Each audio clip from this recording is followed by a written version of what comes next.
नमस्कार, पोल पाथ में आपका स्वागत है और मैं हूँ प्रतिमा सिंह। आज फिर हम सब कुछ प्रश्नों की प्रैक्टिस करेंगे। प्रश्न काफ़ी इम्पोर्टेंट हैं और प्रश्नों से ज़्यादा जो हमारा एक्सप्लेनेशन है वो इम्पोर्टेंट है, क्योंकि एवरी पॉइंट को हम टच करते हुए चलेंगे, रिवीजन करते हुए चलेंगे और जो नए लोग होंगे उनके नोट्स वहाँ से बनेंगे, पुराने लोगों का रिविज़न होगा। इधर 2-3 दिनों का गैप रहा क्योंकि कुछ इशूज़ थे, लेकिन कोई बात नहीं, उसको कंपनसेट कर लेंगे। आगे उसको हम थोड़ा सा अधिक प्रैक्टिस कर लेंगे। और जो नए लोग जुड़े हैं उन्हें बताना चाहूँगी कि डिस्क्रिप्शन में प्लेलिस्ट पड़ी हुई है, जो डेली प्रैक्टिस के जो वीडियोस हैं वो भी पड़े हुए हैं, कोर्स वीडियोस भी पड़े हैं, प्लस जो NCERT है उसके भी क्वेश्चंस, उसकी भी प्रैक्टिस वहाँ पर पड़े हुए हैं, जो कि आपकी टीचिंग एग्ज़ाम के लिए बहुत ही इम्पोर्टेंट है। और आगे NCERT के और भी इम्पोर्टेंट क्वेश्चंस मैं आगे सीरीज़ में लाती रहूँगी। तो चलिए देखते हैं आज का पहला क्वेश्चन क्या है। आप जो भी हैं, आप जो नए लोग जुड़े हैं वो सब्सक्राइब करके ऑल पे क्लिक कर लें ताकि मेरी सारी वीडियोज़ की नोटिफिकेशन आपको मिलती रहे। अदरवाइज़ आप वीडियोज़ स्किप कर देंगे, क्योंकि मैं जो है फुल कोर्स करवा रही हूँ। सारी वीडियोज़ लगभग पढ़ चुकी हैं और जो बाकी हैं वो मैं डाल रही हूँ। तो आज का पहला क्वेश्चन देखेंगे। पहला क्वेश्चन है, केसी वियर द्वारा प्रतिपादित व्यवस्थापिकाओं केस का अर्थ है। क्या अर्थ है जो इन्होंने व्यवस्थापिकाओं केस का अर्थ क्या पूछ रहे हैं, इनके अकॉर्डिंग क्या होता है कि उनकी कानूनी शक्तियों में कमी, यानी किसकी, व्यवस्थापिकाओं के, या उनकी प्रतिष्ठा तथा स्थिति में अवनति, यानी कि व्यवस्थापिकाओं की प्रतिष्ठा तथा स्थिति में अवनति, दूसरी संस्थाओं की बढ़ती हुई शक्तियाँ की तुलना में जो व्यवस्थापिकाएं हैं उनकी स्थिति में उतार, या जो सरकार के बढ़ते हुए कार्यों को करने में उनकी अक्षमता। तो यहाँ पर पूछ रहा है कि व्यवस्थापिकाओं के इसका अर्थ क्या है। तो इसका अर्थ हो जाएगा ऑप्शन बी, यहाँ पर सही हो जाएगा, उनकी प्रतिष्ठा एवं स्थिति में अवनति। ये जो है ये ऑप्शन सही हो जाएगा। यहाँ पर व्यवस्थापिकाओं के ह्रास का मतलब है कि उनकी जो प्रतिष्ठा है, जो इनकी, यानी कि उनके बारे में जो लोगों का विचार है उसमें कमी हो रही है, और जो मान सम्मान की नज़र से देखना या उसकी प्रतिष्ठा की नज़र से उस प्रतिष्ठा में कमी आ रही है, और उसकी स्थिति जो है उसमें भी गिरावट आ रही है। तो यहाँ व्यवस्थापिकाओं के ह्रास से मतलब है, यहाँ पर व्यवस्थापिकाओं के ह्रास का अर्थ है, ऑप्शन बी यहाँ पर सही होगा, कि उसकी जो व्यवस्थापिकाएं हैं उनकी प्रतिष्ठा तथा स्थिति में अवनति। क्योंकि जो समाजवादी राज्य का यही सबसे बड़ा विचार होता है, या सबसे अहम विचार अगर हम बात करें तो यही होता है कि प्रत्येक व्यक्ति को आर्थिक रूप से समानता के स्तर पर लाया जाए, और ना तो कोई गरीब हो ना कोई अमीर हो।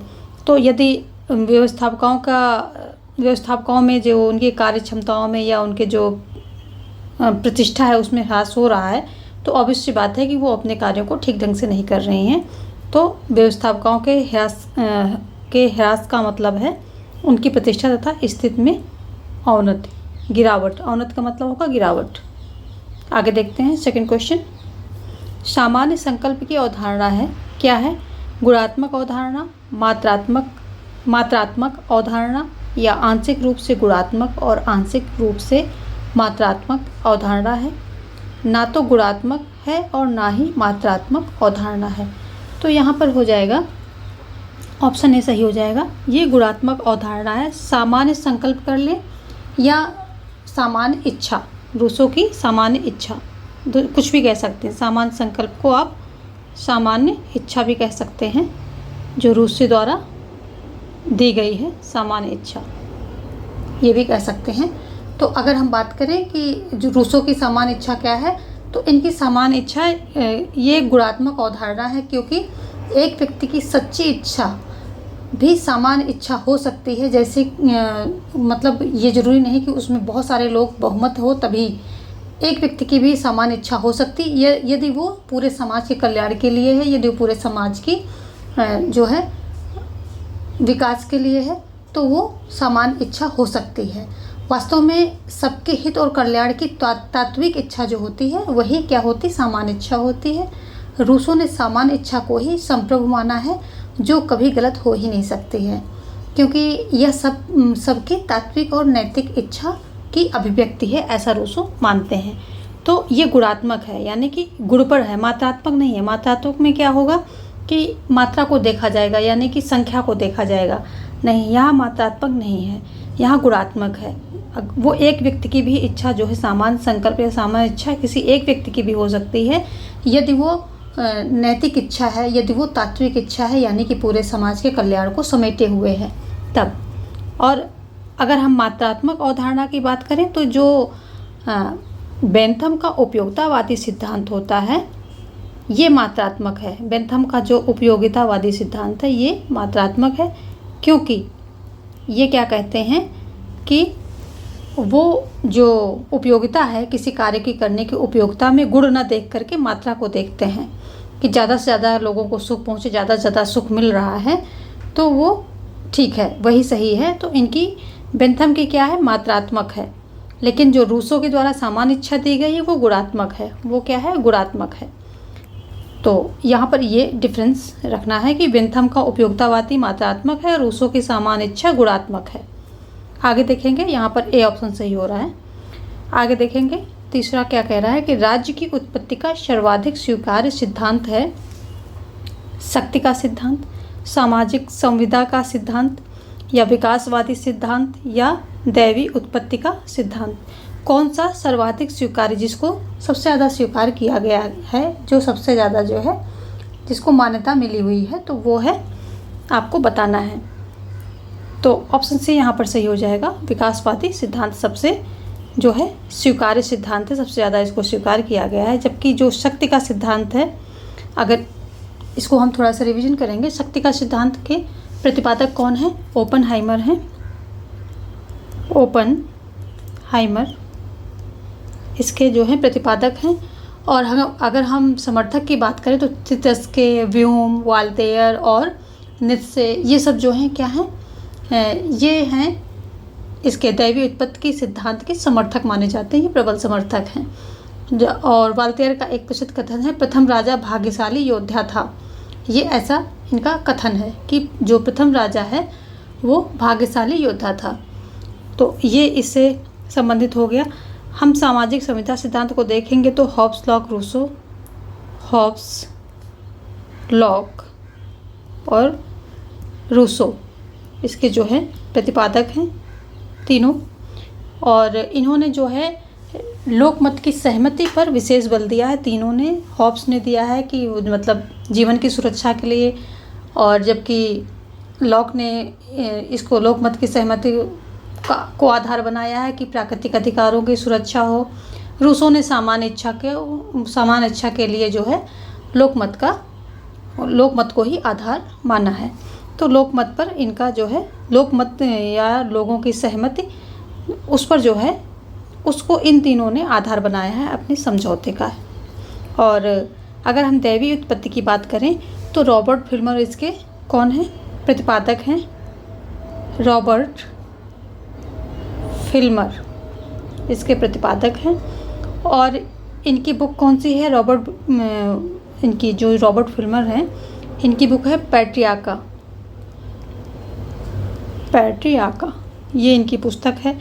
अगर हम समर्थक की बात करें कि इसका जो दैवी उत्पत्ति का सिद्धांत का समर्थक कौन है, तो समर्थकों में सबसे बड़े समर्थक का नाम आता है जेम्स प्रथम। रिवीजन करते रहिए, जितना अधिक रिवीजन होगा आपका उतना अच्छा रहेगा, और जो नए लोग हैं उनके नोट्स बनेंगे। और इनकी बुक क्या है, the law of free monarchy,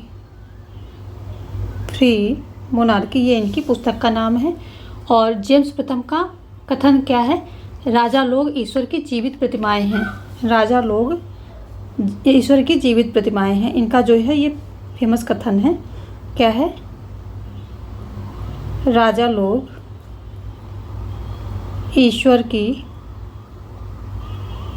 जीवित प्रतिमाएं हैं। ये इनका जो है फेमस कथन है, किसका, इनका जेम्स प्रथम का। और ये जो दैवीय उत्पत्ति के प्रतिपादक हैं फ्रांस में कौन है, ब्रेस्वे हो जाते हैं।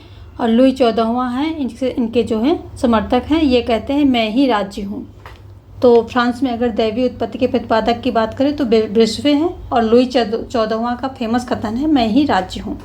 तो ये हो गए दैवीय उत्पत्ति के सिद्धांत से संबंधित कुछ फैक्ट, और ये भी देख लिया आपने, इसका भी रिवीजन हो गया। ऑप्शन आपके यहाँ पर सी सही हो रहा है, विकासवादी सिद्धांत। अगर हम विकासवादी सिद्धांत की बात करें तो मैकाइवर और बर्गेस, ब्लंटसली, ये सब जो हैं इसके समर्थक हैं। जो विकासवादी सिद्धांत है इसमें गार्नर कहते हैं राज्य का विकास हुआ है, निर्माण नहीं। गार्नर क्या कहते हैं, गार्नर महोदय कहते क्या हैं कि राज्य का विकास हुआ है, निर्माण नहीं। ऐसा जो है गार्नर महोदय कहते हैं, ये गार्नर महोदय का कथन है। तो ये सब चीज़ें हमने देखी। आपका रिवीजन लेना बहुत इंपॉर्टेंट है। मैंने कहा था कि क्वेश्चन पर ध्यान मत दीजिए, क्वेश्चन वही पुराने रहेंगे, लेकिन उसका जो रिवीजन होगा वो हम उसको फुल एक्सप्लेनेशन के थ्रू चलेंगे, तो वो देखने। अगला क्वेश्चन क्या कह रहा, निम्नलिखित वैचारिक अभिविन्यासों में से किसमें सार्वजनिक एवं निजी क्षेत्र प्रबल रूप से सीमांकित हुए? कौन सा है?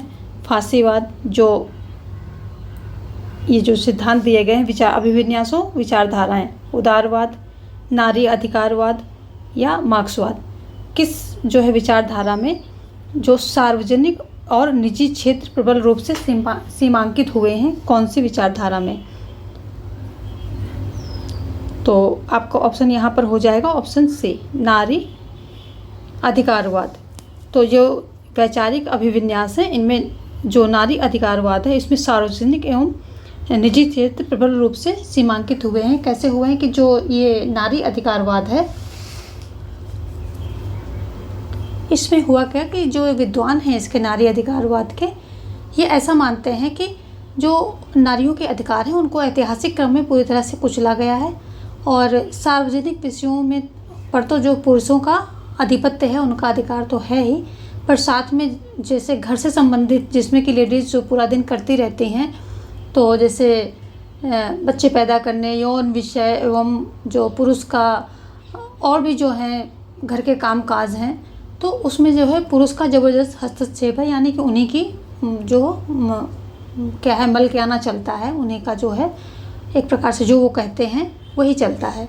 और नारी अधिकार पर प्रमुख विचारक जो हैं जो वॉलस्टनक्राफ्ट, अगर हम बात करें कि कौन है तो वॉलस्टनक्राफ्ट जो हैं ये नारी अधिकारवाद के प्रमुख जो है विचारक हैं, और ये मानते हैं कि लिंग भिन्नता तो एक जैविक अंतर है, लेकिन समाज में इसके आधार पर सांस्कृतिक रूप से विभेद कर दिया गया है, यानी कि मतलब उसी आधार पर लेडीज़ और जेंट्स को विभाजित कर दिया गया कि लेडीज़ ये काम करेगी, जेंट्स ये करेगा, लेडीज़ ऐसी रहेगी, और अधिकार जेंट्स का रहेगा, लेडीज़ का कम रहेगा, वगैरह वगैरह। और ये मानते हैं कि यहाँ तक इतना भिन्नताएं कर दी गई कि जो खान पान, रहन सहन, पठन पाठन और जो अन्य निजी और सार्वजनिक विषय, इन सब में जो है ये अंतर दिखता है। आप थोड़ा सा गांव साइड में देख के जाइए, लड़कों को पढ़ाया जाता है, लड़कियों को या तो नहीं पढ़ाया जाएगा या कम पढ़ाया जाएगा। अगर सीमित रिसोर्सेज हैं तो लड़के पढ़ाए जाएंगे, लड़कियां घर बिठा दी जाएंगी।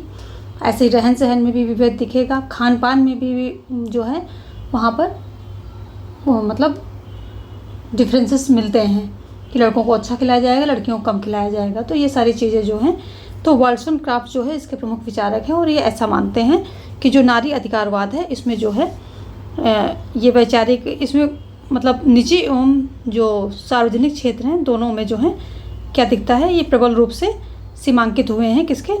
नारियों के अधिकारों को सीमांकित किया गया है दोनों क्षेत्रों में। अगला क्वेश्चन है, राजा के लिए उत्तरदायित्व के सिद्धांत का जिक्र करते हुए किसने कहा कि अपनी प्रजा की खुशी में उसकी खुशी है, प्रजा के कल्याण में उसका कल्याण है? मैकियावली ने, मनु ने, या कौटिल्य ने, या चंद्रगुप्त ने? तो किसने कहा? तो ये बात जो है कौटिल्य महोदय ने की थी। ऑप्शन सी यहाँ पर सही हो जाएगा। जो चाणक्य चंद्रगुप्त मौर्य के ये महामंत्री थे, कौन? चाणक्य। तो उन्होंने नंद वंश का नाश करके चंद्रगुप्त मौर्य को राजा बनाया था। उनके द्वारा रचित कौन सा इनका ग्रंथ था? अर्थशास्त्र।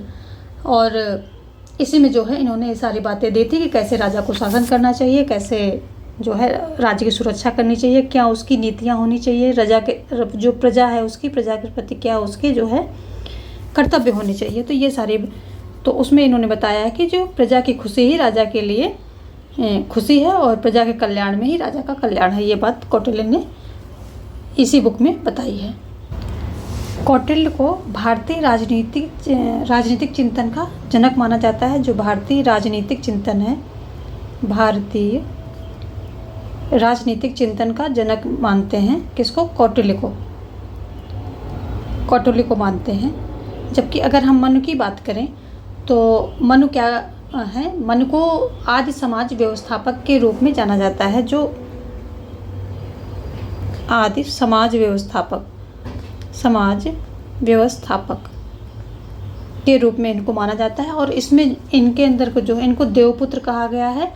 और मनु में 8 देवताओं का वास माना गया है। ये क्वेश्चन आता है कि इनमें जो है 8 कितने देवताओं का वास माना गया है? तो 8 देवताओं का इनके अंदर जो है वास माना गया है। यानी कि 8 देवताओं की शक्तियों को मिला करके इनका प्रादुर्भाव हुआ। तो 8 देवताओं का जो है इनमें वास माना जाता है।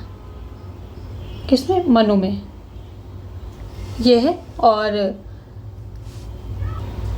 मनु ने अपनी स्मृति में एक ग्रंथ लिखा था जिसका नाम है मनुस्मृति। क्या नाम है? मनुस्मृति। स्मृति के आधार पे इन्होंने लिखा था तो उसका नाम मनुस्मृति पड़ गया। इसमें क्या है? कितने अध्याय हैं? 12 अध्याय हैं। 12 अध्याय हैं इसमें। और ये एक कानून ग्रंथ है। इसका आधार वेद है। क्या है ये? राजनीतिक ग्रंथ ना होकर के ये क्या है? कानून ग्रंथ है। यानी कि इनमें कानूनों के बारे में बताया गया कानून ग्रंथ है। ये फैक्ट है। इतना आपको पता होगा तो कॉन्सेप्ट आपको क्लियर है। ये एक कानून ग्रंथ है। और क्या है इसके साथ में? कानून ग्रंथ में। और इसको जो है इसका आधार क्या है? वेद है। यानी कि वेदों पर ये आधारित है। तो इसका आधार है वेद है। तो ये सारी बातें इनके बारे में हो गई, मनु महोदय के बारे में। और अगर हम कौटिल्य की बात करें तो इनकी पुस्तक जो है अर्थशास्त्र है। अर्थशास्त्र है जिसमें राज्य और राजा के बारे में इनके विस्तृत विचार मिलते हैं। और इन्होंने सप्तांग सिद्धांत का जो है वर्णन किया है। सप्तांग सिद्धांत दिया है। क्या दिया है? सप्तांग सिद्धांत इन्होंने प्रतिपादित किया है। जिसमें होते कौन कौन से हैं? स्वामी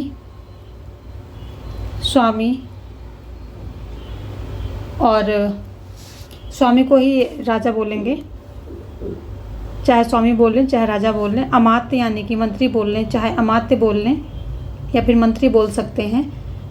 दुर्ग बोल लें, दुर्ग, या फिर राजधानी बोल सकते हैं। और चौथा हो जाएगा राष्ट्र हो जाएगा, यानी कि कंट्री। और फिर हो जाएगा, क्या हो जाएगा? कोष हो जाएगा, कोष यानी खजाना। फिर क्या हो जाएगा? दंड हो जाएगा। दंड को सेना के रूप में भी पूछा जा सकता है। सेना, दंड कह लीजिए या सेना कह लीजिए।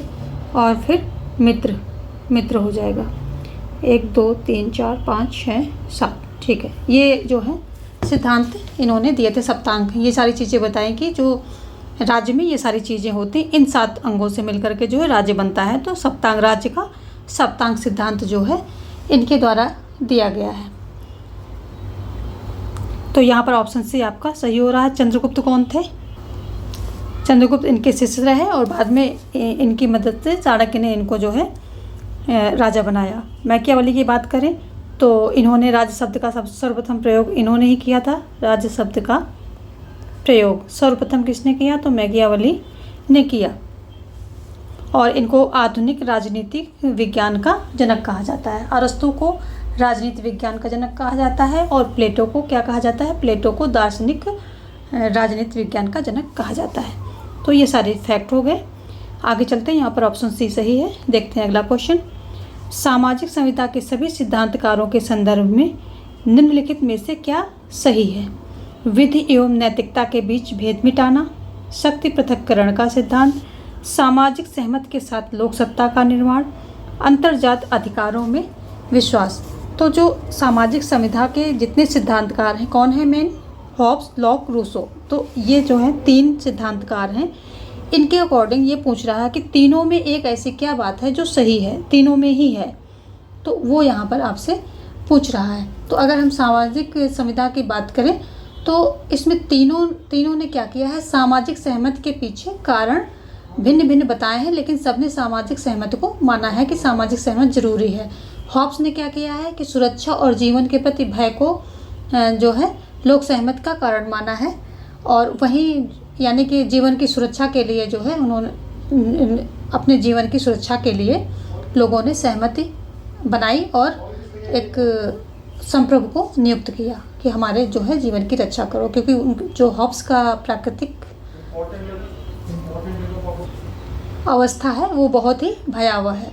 और अगर हम लॉक की बात करें तो लॉक ने प्राकृतिक अधिकारों की सर्वसम्मत व्याख्या की है कि यानी प्राकृतिक अधिकारों की रक्षा के लिए उन्होंने सहमति जो है लोगों ने सहमति बनाई। इसी प्रकार रूसो की बात करें तो निजी संपत्ति की सुरक्षा, संसाधनों के तार्किक सामुदायिक उपयोग, इन सबको जो है इन सब के लिए सामाजिक संविधा को जो है आधार बनाया, यानी कि वहाँ पर भी सहमत लोगों की सामाजिक सहमति जो है की गई। तो ऑप्शन सी यहाँ पर सही हो जाएगा कि उनके जो है कारण अलग अलग थे, लेकिन सबने जो है सामाजिक क्या है इसमें जो है सामाजिक सहमति को है सबने जो है क्या किया कि लोकमत का निर्माण बनाया, जो लोकमत का निर्माण बनने का आधार बनाया जो है क्या है? सामाजिक सहमति। ऑप्शन सी यहाँ पर सही हो जाएगा। आगे देखते हैं, अनुदारवाद के संदर्भ में निम्नलिखित कथनों में से कौन से सही हैं? समाज एक ऐसी उपलब्धि है जो अपनी सभी अपूर्णताओं के बाद भी प्राकृतिक अवस्था की अपेक्षा वर्णनीय है। व्यक्ति ऐतिहासिक एवं सामाजिक परिस्थितियों की उपज है। व्यक्ति की पहचान परिभाषित करने में प्रथाओं एवं मूल्यों का महत्वपूर्ण भूमिका है।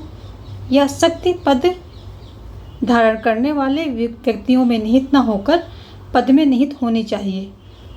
तो देखते हैं, इसको छोटा कर लेते हैं। और कूट है, आपको कूट का प्रयोग करना है। पहला है पहला दूसरा, फिर पहला दूसरा तीसरा, तीसरा चौथा, या पहला दूसरा तीसरा चौथा। ऑप्शन यहाँ पर जो है सी सही हो जाएगा, 3 और 4। ये ऑप्शन आपके यहाँ पर सही हो जाएंगे। और देखते हैं अगला क्वेश्चन। विश्व नागरिकता की कला के द्वारा संकल्पना निम्नलिखित में से कौन सा एक सुझाव दिया है? सभी के लिए समान अधिकार, सभी नागरिकों के लिए समान अधिकार, सभी के लिए समान अधिकारों के साथ अल्पसंख्यकों के लिए कुछ विशेष अधिकार, विश्व में एकल नागरिक। तो किस बात पर जो है विश्व नागरिकता की कला के द्वारा जो संकल्पना की गई है उसमें कौन सा सुझाव दिया गया है? इन 4 ऑप्शन में से आपको सही सुझाव चुनना है। ऑप्शन डी यहाँ पर सही हो जाएगा, क्योंकि विश्व के प्रत्येक व्यक्ति तथा प्रत्येक मानव को समान मानते हुए जो एकल नागरिकता की वकालत की गई है, किसमें? जो विश्व नागरिकता की कला है इसमें। तो इसमें क्या हुआ? एकल नागरिकता की वकालत की गई है कि एकल नागरिकता होनी चाहिए, यानी कि सभी जो विश्व के लोग हैं उनकी नागरिकता होनी चाहिए, एकल नागरिकता होनी चाहिए। मानवाधिकारों की वैश्विक संकल्पना मानव की गरिमा और मौलिक अधिकारों की सीमाओं से जो है इसको इन सबको परे रखा गया है। जो मौलिक अधिकारों की वैश्विक संकल्पना है और मानव की गरिमा और मौलिक अधिकारों की ये जितनी चीज़ें हैं इन सबको क्या है कि जो वैश्विक बॉर्डर्स हैं, यानी कि जो ये राष्ट्र अगला राष्ट्र, ये सीमा वो सीमा, तो जो वैश्विक सीमाएं हैं, वैश्विक जो बॉर्डर हैं हमारे अलग अलग कंट्रीज़ के, इन सब से जो है परे रखा गया है। और यही कि और ऐसा माना गया है कि एकल नागरिकता होनी चाहिए। हर व्यक्ति को जीने का अधिकार है, स्वतंत्र घूमने का अधिकार है, व्यवसाय करने का अधिकार है, समानता से रहने का अधिकार होना चाहिए। उम्मीद है कि कालांतर में सारी सीमाएं मिटकर एक नागरिकता का आधार स्थापित करेंगी।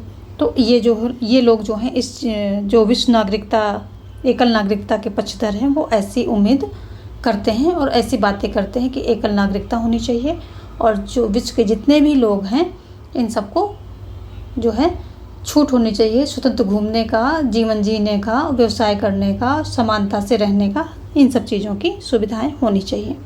ऑप्शन जो है डी यहाँ पर सही हो रहा है, एकल नागरिक। आगे देखेंगे, निर्जातीयता एवं राष्ट्रवाद के संदर्भ में निम्नलिखित में से क्या सही नहीं है।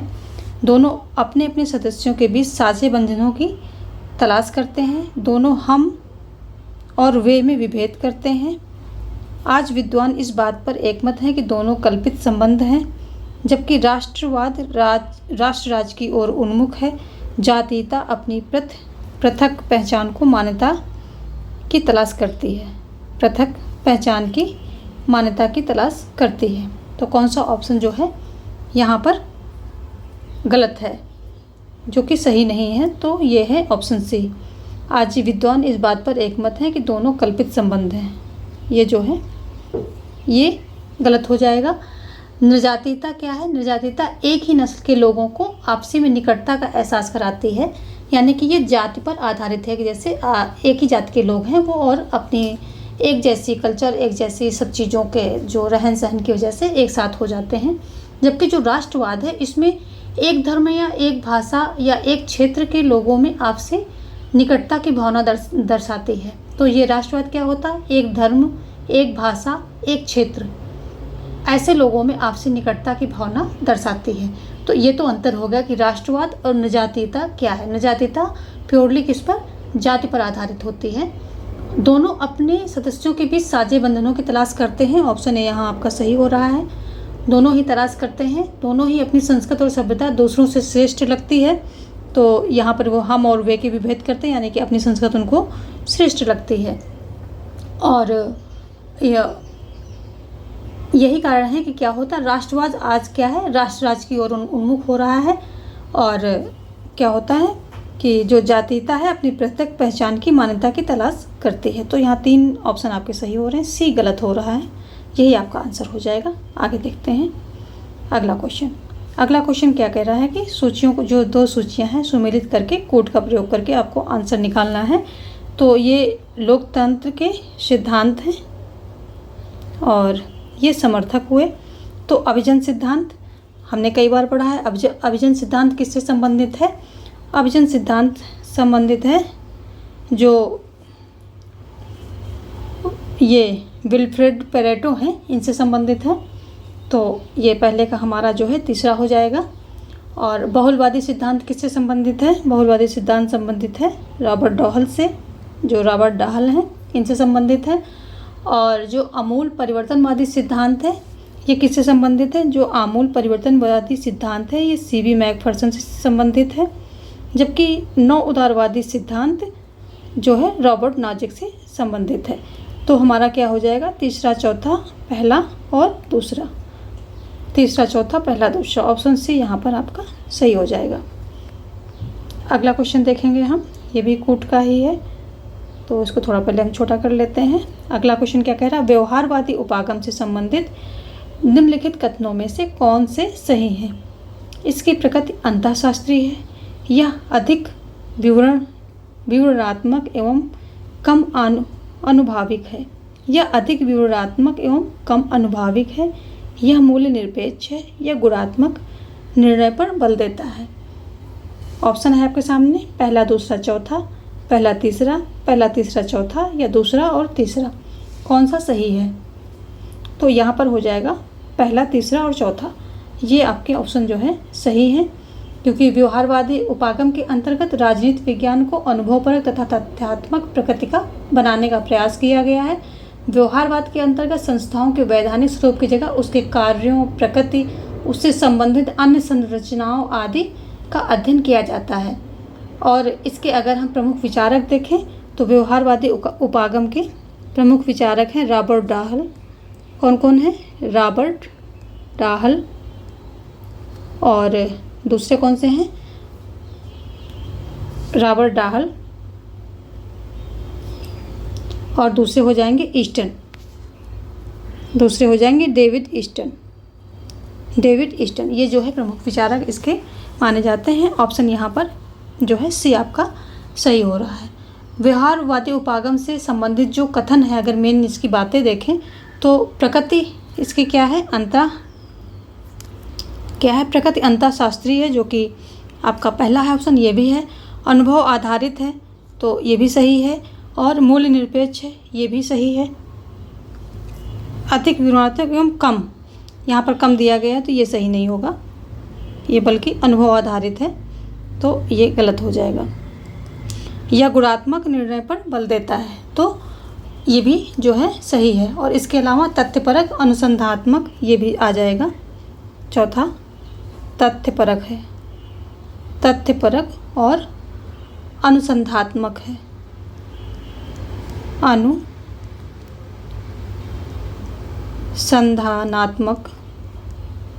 अनुसंधानात्मक है, तो ये आपके जो है 4 यहाँ पर सही हो जाएंगे। ये रॉन्ग होगा, 3 ये हो जाएंगे, चौथा ये हो जाएगा। 4 जो है बातें इसमें मेन होती हैं। व्यवहारवादी उपागम है, इससे संबंधित 4 बातें आपको याद रहेंगी तो क्वेश्चन का आंसर आपसे निकल आएगा। आगे देखते हैं, यहाँ पर ऑप्शन सी सही हो रहा है। अगला क्वेश्चन देखेंगे। अवधारणाओं के निम्नलिखित 4 समुच्चयों में से किसके बीच एंटोनियो ग्राम्सी एक मजबूत संबंध स्थापित करता है? विचारधारा, नेतृत्व, प्रभुत्व, धर्म। विचारधारा, नेतृत्व, युक्त युद्ध, प्रभुत्व। विचारधारा, नेतृत्व, प्रभुत्व, निष्क्रिय क्रांति। या विचारधारा, नेतृत्व, प्रभुत्व, बुद्धिजीवी।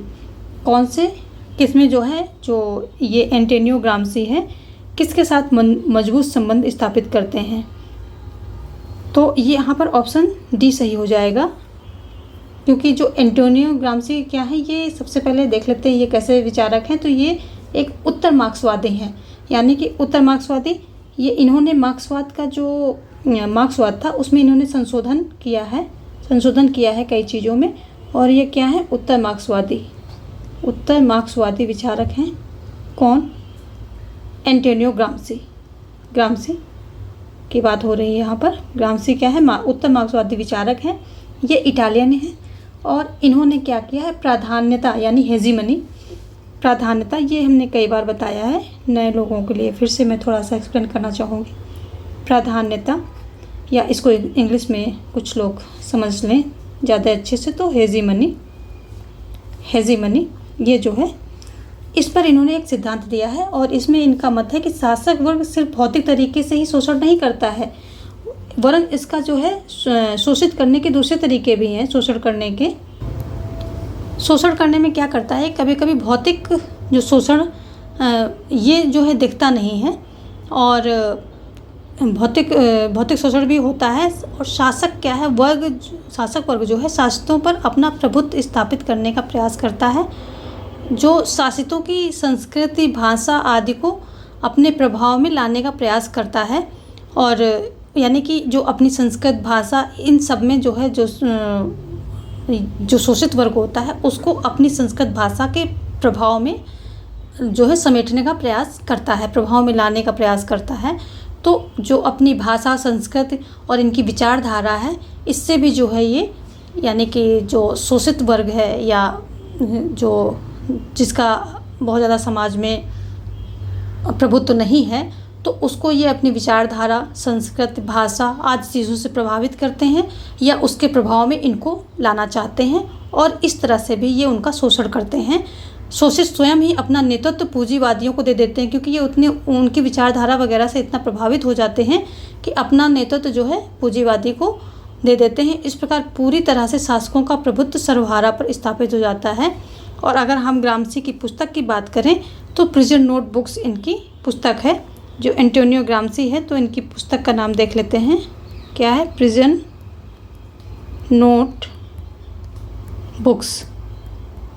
नोटबुक्स जो है इनकी पुस्तक का नाम है।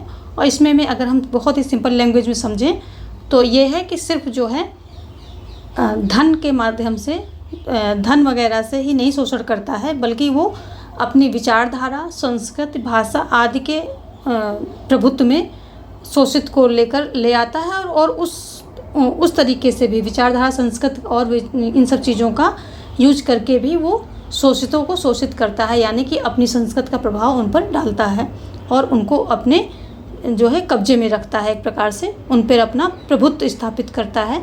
तो ये अगर सिंपल बिल्कुल लैंग्वेज में समझें इनके सिद्धांत का मतलब, तो ये हुआ कि सिर्फ धन नहीं बल्कि संस्कृत विचारधारा से भी इनके शोषितों पे जो है ये राज्य करते हैं पूंजीवादी। आगे देखते हैं, यहाँ पर ऑप्शन डी सही हो गया। आई थिंक ये जो है सिद्धांत का जो मेन कॉन्सेप्ट है आपको समझ में आ गया होगा। आगे देखते हैं, और इतना ही मेन है, इतना समझ लिया आपने तो बस, इससे ज़्यादा समझने की ज़रूरत नहीं है। क्वेश्चन में बस इतना ही पूछता है। अगला क्वेश्चन है, मार्क्सवाद के निम्नलिखित गौरव ग्रंथों पर विचार कीजिए। उपरोक्त में से कथन प्रत्यक्ष लोकतंत्र के प्रबल समर्थक हैं। ये एक्चुअली जो है मिसप्रिंट है, इसको छोड़ देते हैं, देखते हैं बाद में। लेनिन के अनुसार मार्क्सवाद के कौन से 3 स्रोत हैं? रूसी अराजकतावाद, फ्रांसीसी समाजवाद एवं फ्रांसीसी समाजवाद एवं ब्रिटिश अर्थव्यवस्था। अगला है जर्मन दर्शन, ब्रिटिश राजनीतिक अर्थव्यवस्था एवं फ्रांसीसी समाजवाद। अगला है फ्रांसीसी दर्शन, ब्रिटिश अर्थव्यवस्था एवं जर्मन समाजवाद। अगला है हीगल का द्वंद्ववाद और ब्लैकी का समाजवाद एवं रिकार्डो की राजनीतिक अर्थव्यवस्था। तो कौन सा इसमें सही है? तो यहाँ पर आपका जो है ऑप्शन बी सही हो जाएगा। Option B is the right answer. इसमें क्या है, मार्क्स के विचारों को वैज्ञानिक समाजवाद कहते हैं। जो इन्होंने समाजवाद के बारे में अपने विचार दिए हैं तो उसको वैज्ञानिक समाजवाद कहा गया है। जबकि जो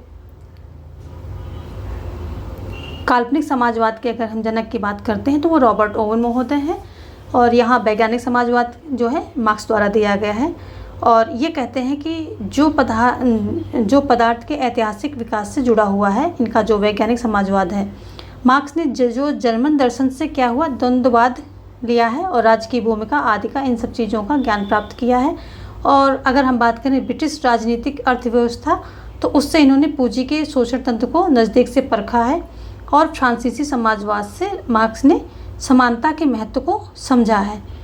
तो ये सारी बातें जो हैं मार्क्स ने, ये इनके 3 स्रोत हैं। कौन से? जर्मन दर्शन, और इसमें हीगल का भी इसमें काफ़ी रोल है। दूसरा है ब्रिटिश राजनीतिक अर्थव्यवस्था, तीसरा है फ्रांसीसी समाजवाद। इसके अलावा जो है रिकॉर्डो हैं जैसे कि, तो इनसे भी काफ़ी ये प्रभावित रहे हैं। और एंजल्स इनके जो है मित्र थे, तो उनके साथ भी इन्होंने मिलकर के काम किया था। उनकी जो अर्थव्यवस्था संबंधी ज्ञान थे उनका इन पर जो है काफ़ी प्रभाव रहा। एंजल्स के अर्थव्यवस्था संबंधी ज्ञान का प्रभाव मार्क्स पर काफ़ी हद तक रहा। आगे देखते हैं, निम्नलिखित मूल पाठों में से किस में जो है द्वंद्वात्मक पद्धति की संकल्पना की परीक्षा की गई? तो जो नीचे दिए गए ये निम्नलिखित मूल पाठों में से किस में द्वंद्वात्मक पद्धति की संकल्पना की परीक्षा की गई? कौन सा है? ऑप्शन है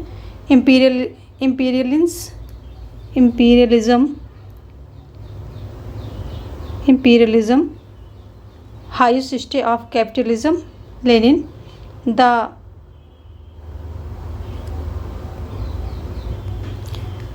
18th Brumaire,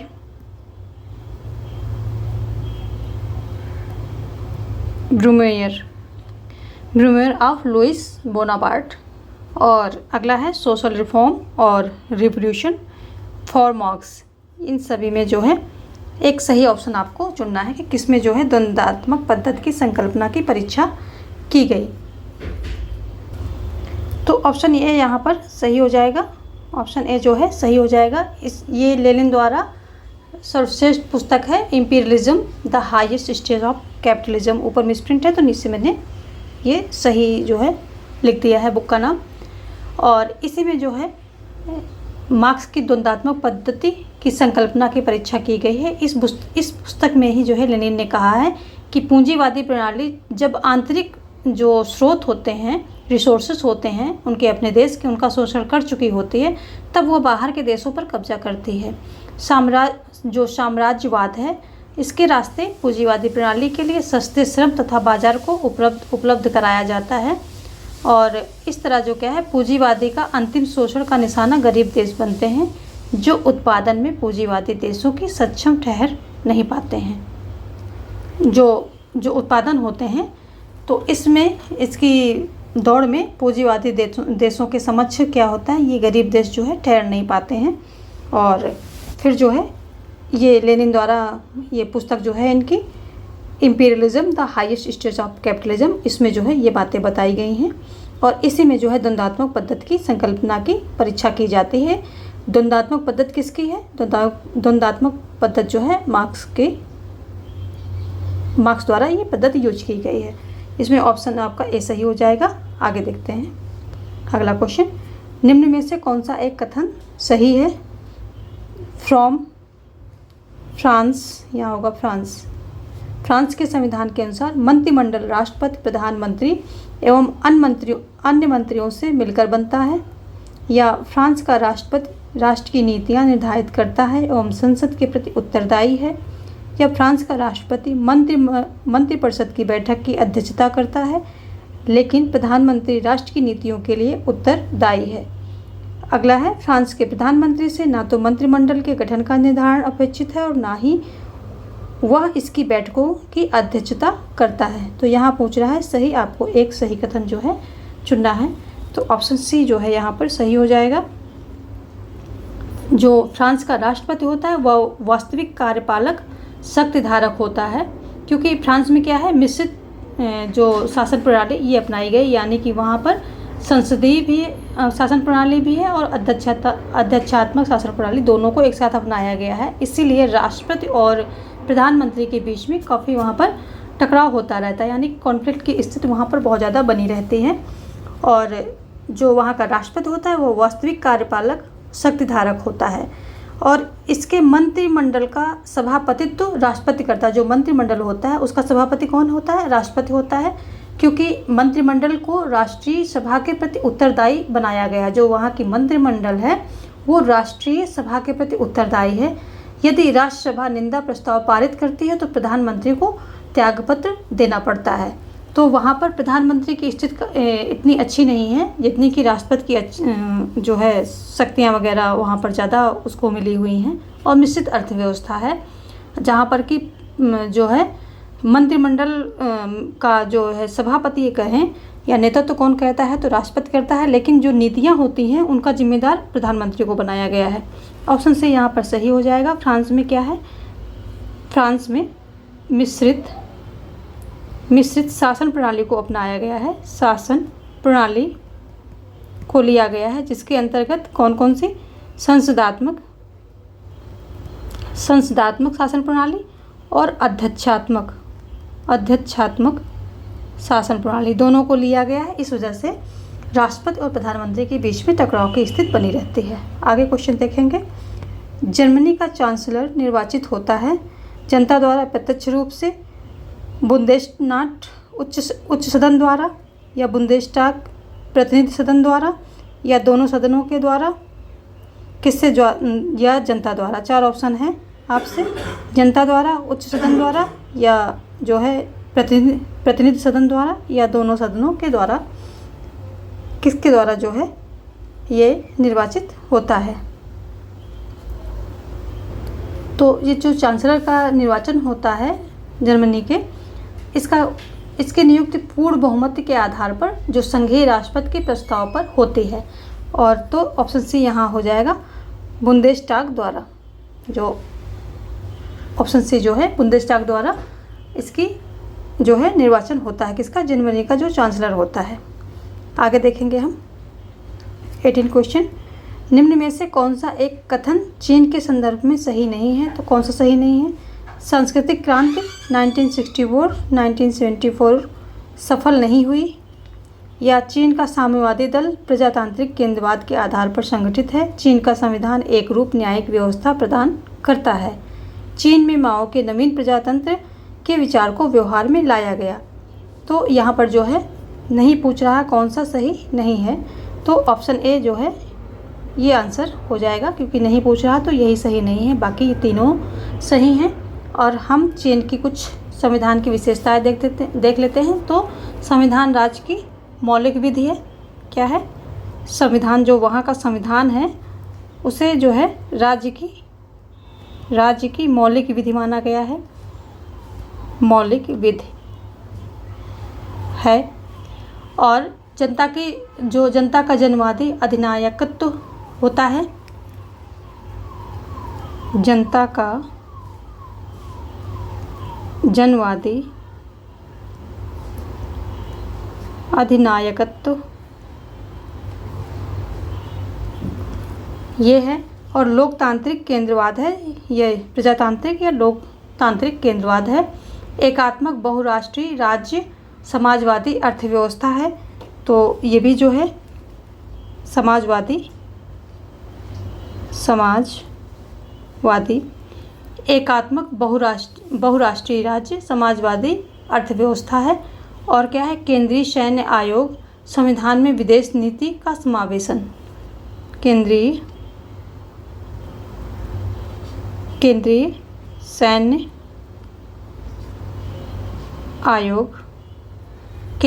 आयोग और संविधान में क्या हो जाएगा, विदेश नीति का समावेशन, संविधान में विदेश नीति का समावेशन।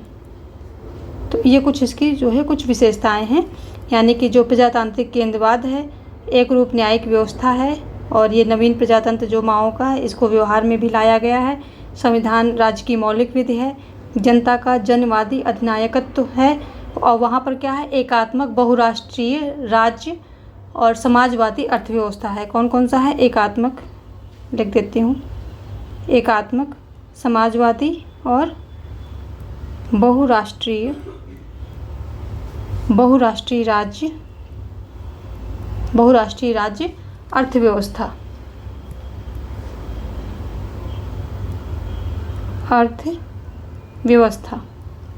ये सब चीज़ें जो हैं इसकी प्रमुख विशेषताएं हैं जो चीन का संविधान है उसकी। ऑप्शन ए यहाँ पर आपका राइट हो रहा है अकॉर्डिंग टू क्वेश्चन, क्योंकि क्वेश्चन में नहीं पूछ रहा है क्या सही नहीं है।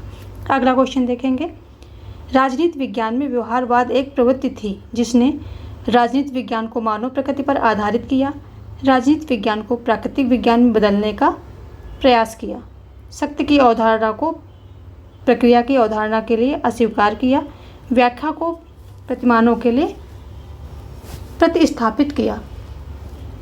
तो ऑप्शन जो है यहाँ पर बी सही हो जाएगा, राजनीति विज्ञान को प्राकृतिक विज्ञान में बदलने का प्रयास किया। किसने किया, तो जो व्यवहारवाद था, राजनीतिक विज्ञान में जब व्यवहारवाद लाया गया तो जो व्यवहारवाद की प्रवृत्ति थी इसने जो है, जो ये व्यवहारवादी थे, सिंपल उसमें समझते हैं, जो व्यवहारवादी थे उन्होंने क्या किया कि राजनीति विज्ञान को प्राकृतिक विज्ञान में बदलने का प्रयास किया इन्होंने।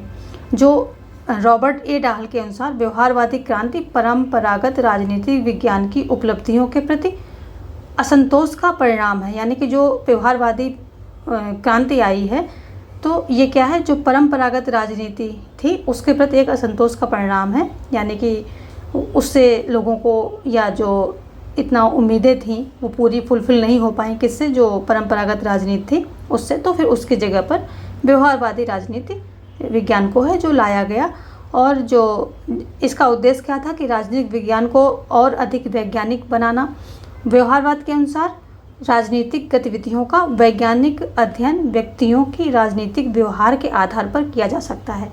जो परंपरागत राजनीति विज्ञान था वो सिर्फ संस्थाओं के बारे में और जैसे कि संविधान, संस्था, इन सब चीज़ों के बारे में, लोकसभा, राज्यसभा, ये जो भी संस्थाएं होती हैं उनके बारे में अध्ययन करता था।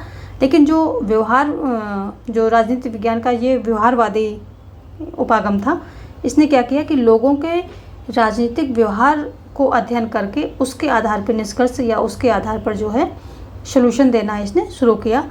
तो इसने क्या किया कि इसका उद्देश्य क्या था कि जो है इसको प्राकृतिक विज्ञान की तरह तथ्यपूर्ण और जो है लॉजिकल बनाया जाए, ये इनका मेन उद्देश्य था। तो ये और जबकि और ये व्यवहारवादी क्या थे कि जो मनुष्यों के राजनीतिक व्यवहार होते थे कि वो चुनाव में कितना इंटरेस्ट ले रहे हैं, चुनाव हो रहे हैं तो वो किसको जिताना चाहते हैं, किसको हराना चाहते हैं, और किस बात पे वो समर्थन देते हैं, किस बात को वो अच्छा मानते हैं, कैसे नेता को वो पसंद करते हैं, आदि आदि। तो ये सारी चीज़ों का वो उन्होंने जो है अध्ययन करना शुरू कर दिया। तो ऑप्शन बी यहाँ पर सही हो जाएगा। अगला क्वेश्चन देखेंगे। लोकतंत्र को शक्ति के व्यापक वितरण के तरीके के रूप में समझना और एतद द्वारा कुछ हाथों में इसका संकेंद्रण हो जाने को रोकना कहलाता है। क्या कहलाता है? कि इसका सीधा मतलब है कि जो शक्ति है वो कुछ हाथों में रहकर या उसका केंद्रीकरण उसके केंद्रीकरण को रोकना क्या कहलाता है? बहुलवादी, संघवादी, सहभागी या प्रतिनिध्यात्मक। तो ऑप्शन जो है यहाँ पर आपका ए सही हो जाएगा, बहुलवादी। क्योंकि जो ये बहुलवाद है, या इसको हम समूह सिद्धांत भी बोलेंगे, समूह सिद्धांत भी बोल सकते हैं। तो जो समूह सिद्धांत है या बहुलवाद है, इसके अनुसार राजनीति में विशिष्ट वर्ग की भूमिका बहुत कम रह जाती है, क्योंकि विशिष्ट वर्ग समाज पर अपनी इच्छा थोपने की स्थिति में नहीं रह जाता है, क्योंकि जो शक्ति होती है वो विभाजित हो जाती है कई स्तर पे। तो वो अपनी जो है इच्छा को समाज पर थोपने की स्थिति में नहीं रह जाता, यानी कि उसके पास इतनी पावर ही नहीं रह जाती है। और इस सिद्धांत के अनुसार उदार लोकतंत्र का अर्थ है अपेक्षाकृत स्वायत्त समूहों के बीच सौदेबाजी की प्रक्रिया, यानी कि उनके पास सौदेबाजी यानी डील होगी कि ठीक है, जो हमारे भी हित देखे जाएं, हमारे भी हित समझे जाएं, तो या हमको भी इतनी पावर मिलनी चाहिए, हम ये क्षेत्र देखेंगे, इस तरह की सौदेबाजी यानी कि डील होगी वहाँ पर। तो जो स्वायत्त समूह होंगे उनके बीच में एक सौदेबाजी होगी, एक डील होगी, उसके अकॉर्डिंग जो है सारी चीज़ें होंगी।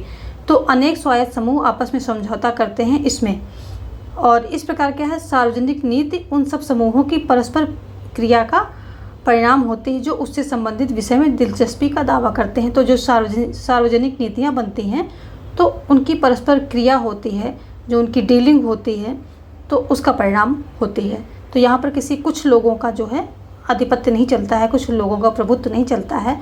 यहाँ पर जो कई समूह बैठते हैं उनके आपस में समझौता होता है, डीलिंग होती, उसके बाद जो है नीतियाँ आती हैं। तो ये बात इसमें कही गई है। तो कुछ हाथों में संकेंद्रण हो जाने से रोकता है कौन? बहुलवादी सिद्धांत या समूह सिद्धांत। ऑप्शन ए यहाँ पर सही हो रहा है। आज के लिए इतने क्वेश्चन लिए थे। मिलते हैं कुछ और प्रश्नों के साथ, किसी और टॉपिक के साथ। धन्यवाद।